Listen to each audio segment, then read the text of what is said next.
It's that time of year when many people start to suffer the effects of hay fever. Besides making you generally miserable, it can affect performance at work or school and your lifestyle.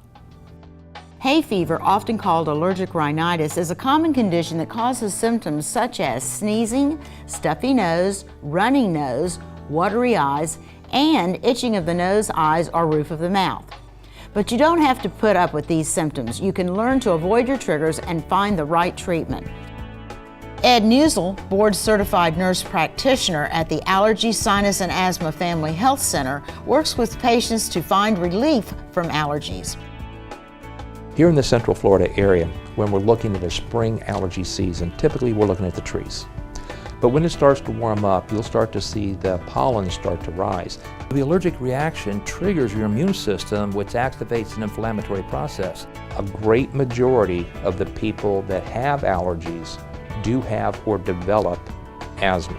So that inflammatory process is what would be triggering asthma. If it's an allergy-induced asthma, there's different things you can do, such as environmental modifications. So one of the keys is, if I know that I'm allergic to tree pollen, and in the springtime the tree pollen is prevalent, you would want to really try to think about not being outdoors as much during those times. Make sure you keep the windows and doors closed. This is the type of weather that everybody says, well, I want to air out the house. There's no such thing as airing out the house. What you're doing is letting all the contaminants and pollens in the house. You need to keep the doors and windows closed. You need a good HEPA filter on your air conditioning. You have to practice the environmental modifications. We have several forms of allergy testing here. I mean, the more common that everybody thinks of is that for the airborne allergens. And that's a simple prick test to determine any severe allergens. And then, if appropriate, we would do an intradermal test to look for any high-level responses. I was tested up in Pensacola and started shots up there. When I moved down, they did retesting, and I still had a lot of allergies, about 35. And that's mainly trees and grasses and things like that.